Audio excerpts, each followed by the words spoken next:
My world was once a symphony of shared laughter and quiet comfort, a tapestry woven with threads of deep affection and unwavering trust. I remember those early days with such vivid clarity, a time when every sunrise felt like a promise, and every sunset a gentle conclusion to another perfect day. We had built a fortress of love brick by brick, moment by moment, our dreams intertwined, our futures laid out before us like a boundless ocean waiting to be explored together. There was a sense of invincibility, a belief that nothing could ever penetrate the sanctuary we had created between us.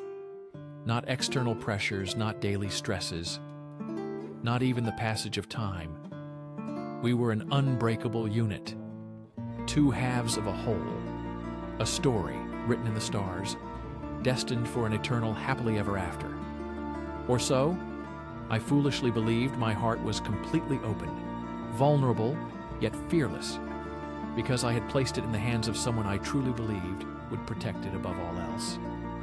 I gave everything, my past, my present, my hopes for the future, without reservation, without a single doubt in my mind about the authenticity of the love I was receiving in return. It was a beautiful delusion, a comforting lie that wrapped itself around my entire being, shielding me from the harsh realities that silently crept in from the edges of our perfect picture. Then came the first discordant note, a subtle tremor in our seemingly steady foundation. It started small, almost imperceptible. A forgotten phone, a late-night text, a sudden change in routine, innocent enough on their own. But when pieced together, they began to form a pattern, a disquieting mosaic that slowly started to reveal a different image from the one I held so dear. My intuition, a whisper, at first grew into a scream, a relentless siren that tore through my peaceful slumber, forcing me to confront what I desperately wanted to ignore. The truth began to unravel itself, not in a dramatic confrontation, but in a series of agonizing discoveries. A hidden message, a suspicious receipt, a faint scent that wasn't mine. These tiny fragments of evidence accumulated like poison in my veins, each one a sharp shard of glass piercing through my illusions, leaving me gasping for air in a world that suddenly felt alien and hostile the moment I saw the undeniable proof. My world shattered into a million pieces. The fortress crumbled. The symphony turned to static. The boundless ocean became a desolate wasteland. The pain was physical, a searing agony in my chest that stole my breath and replaced it with a hollow ache, a profound emptiness that echoed through every fiber of my being. The betrayal felt like a violent assault, not just on our relationship, but on my very identity, on my sense of worth, on my ability to trust anyone ever again. I remember the conversation, or rather the lack thereof, the evasions, the deflections, the thinly veiled excuses that did nothing to soothe the raw wound in my soul. Their words were hollow, devoid of the genuine remorse I craved. They spoke of mistakes, of momentary lapses of judgment. But their eyes told a different story, a cold, distant narrative that confirmed my worst fears. They had chosen someone else. They had made a conscious decision to break our vows, to desecrate our sacred bond. The why became an obsession, a torturous riddle I couldn't solve. Did I not give enough? Was I not enough? Did I lack something vital that another person possessed? These questions swirled in my mind like a violent storm, eroding my self-esteem, leaving me feeling exposed, vulnerable, and utterly worthless. The grief was overwhelming, a crushing weight that pinned me down, rendering me incapable of functioning. The days blurred into a monotonous cycle of despair, and sleepless nights filled with tears and a burning sense of injustice. I felt dirty soiled by the actions of another, a bitter taste in my mouth that no amount of self-purification could wash away. The anger followed a simmering rage that burned beneath the surface, threatening to erupt at any moment. It was an anger directed at them for their deceit at myself, for my naivete at the universe for allowing such cruelty to exist. It was a dark, consuming fire that twisted my perception of everything and everyone. I saw infidelity everywhere, in every couple walking hand in hand, in every loving glance exchanged. I became a cynic, a hardened shell of my former self, incapable of seeing genuine affection, without suspicion, without the lingering fear of inevitable betrayal. The trust I had once so freely given was now a shattered mirror, reflecting only distorted images of love and commitment. I withdrew from the world, from my friends, from anything that reminded me of the happiness I had lost. I built new walls higher and thicker than before, impenetrable barriers designed to keep any potential pain at bay. I vowed never to be hurt like that again, never to allow anyone to wield such destructive power over my heart. I would protect myself, even if it meant living in a perpetual state of emotional isolation. It was during this period of profound numbness and self-imposed solitude that I met Alex, a whirlwind of charm and easygoing humor.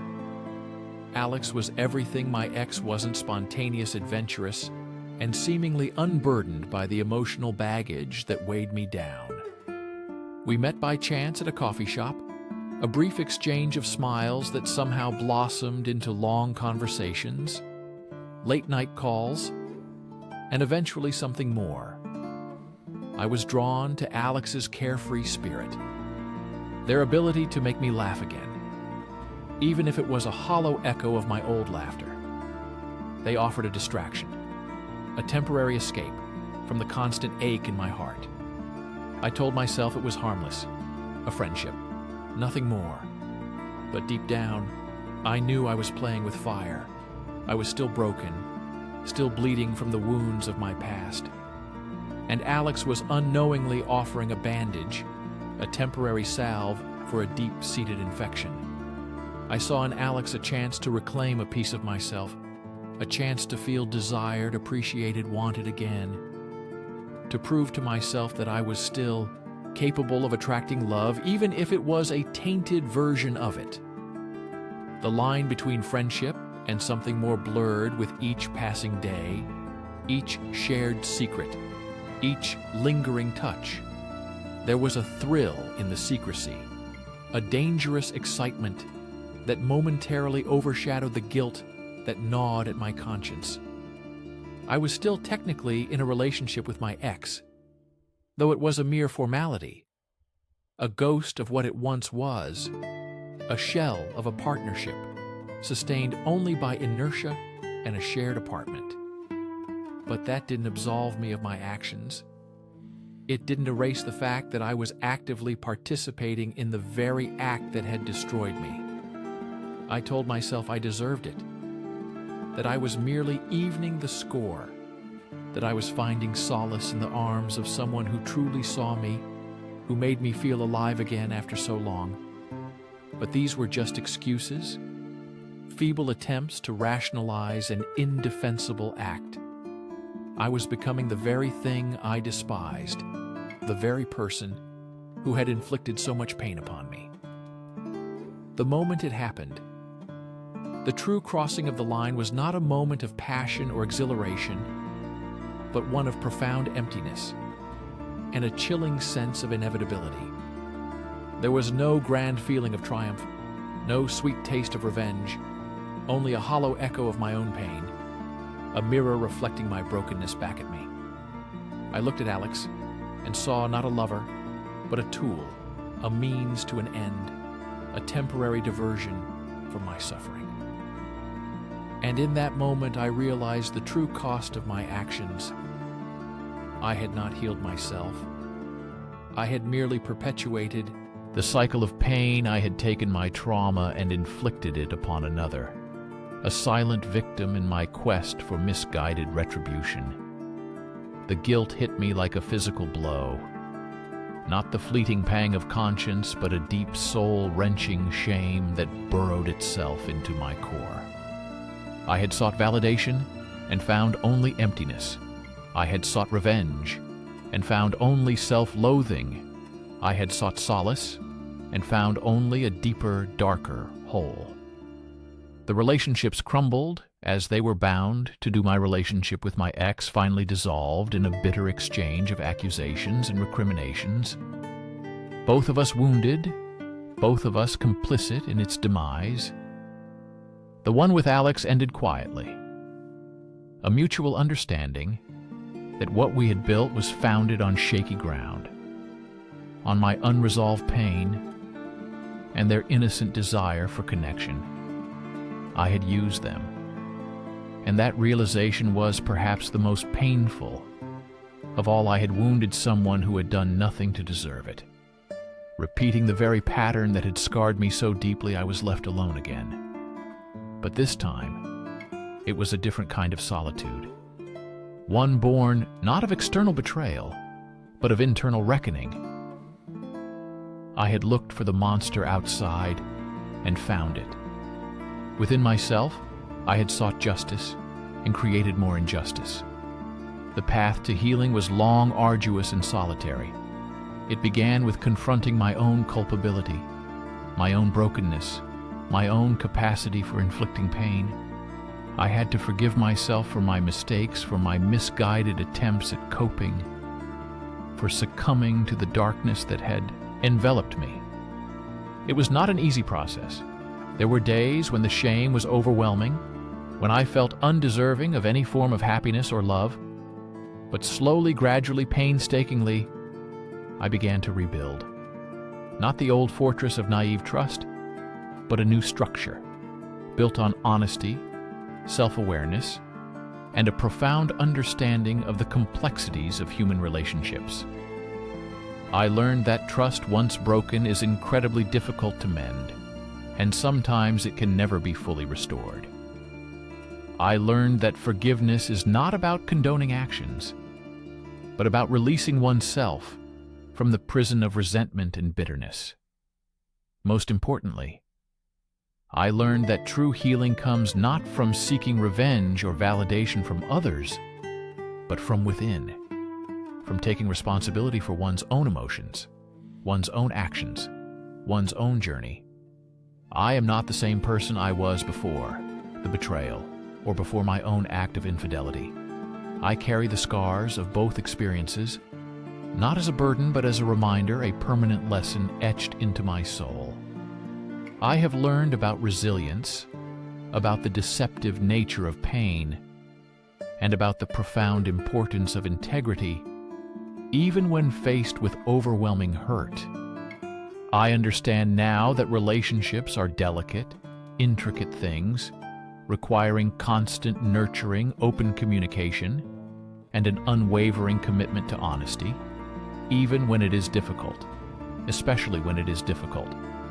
I still believe in love, but it is a more cautious, more mature belief, one that acknowledges the fragility of human connection and the ever-present possibility of pain. I am still learning, still growing, still striving to be a better person, to offer kindness and understanding to others and to myself. Because ultimately, the journey of the heart is a lifelong one, filled with both light and shadow triumphs and failures, and the endless quest for genuine connection and unconditional love within ourselves and with the world around us, a continuous journey of understanding and empathy.